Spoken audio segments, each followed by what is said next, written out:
Good evening guys. ഞാൻ ഇന്ന് വന്നിരിക്കുന്നത് വരവ് സിനിമയുടെ റിവ്യൂമായിട്ടാണ്. ഞാൻ ഒരുപാട് നെഗറ്റീവ് കമന്റ്സ് കേട്ടായിരുന്നു. അതിനെ ബേസ് ചെയ്തിട്ടാണ് ഈ വീഡിയോ ഇറക്കുന്നത്. ജെന്യുവിൻലി പറയുകയാണെങ്കിൽ ആ സിനിമ വളരെ എക്സലന്റ് മൂവിയാണ്, പറയാണ്ടിരിക്കാൻ പറ്റത്തില്ല. ഫൈറ്റ് സീൻസ്, എല്ലാ സീക്വൻസും വെരി എക്സലന്റ്.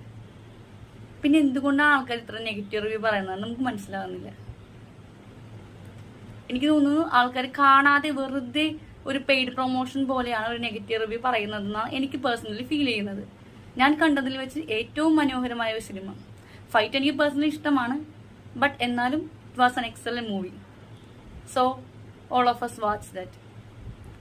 എനിക്ക് അത്രേ പറയാനുള്ളൂ. നമ്മ കാണാം, നമ്മുടെ ഒപ്പീനിയൻ പറയാം. പക്ഷെ എന്നാലും ഞാൻ ത്രൂ ഔട്ട് കണ്ടതിലെല്ലാം നെഗറ്റീവ് റിവ്യൂ ആണ്. ഇന്നെന്റെ ബർത്ത്ഡേ ആയിരുന്നു, എന്നാലും ഞങ്ങളൊന്ന് പോയി ടിക്കറ്റ് എടുത്തു. പക്ഷെ ഞങ്ങളുടെ മനസ്സിലും ഒരു തോന്നലുണ്ടായിരുന്നു, ഇനി നെഗറ്റീവ് ആയിരിക്കുമോ സിനിമ എന്നുള്ളത് തോന്നലുണ്ടായിരുന്നു. കാരണം because of that all negative comments. പക്ഷേ എന്നെ അതിശയിപ്പിച്ചു സിനിമ കണ്ടപ്പോഴത്തേക്കും. വളരെ എക്സലന്റ് മൂവി. ജോജു വന്ന് നിൽക്കുമ്പോഴേക്കും ഒരു പുലിയൊക്കെ വന്ന് നിൽക്കണ പോലെ അമ്മാതിരി ഫീലായിരുന്നു. എല്ലാവരും, ഈച്ച് ഓഫ് എവറി വൺ, എല്ലാവരും നല്ല പെർഫോമൻസ് ആയിരുന്നു. So it's A must watch movie. Thank you all.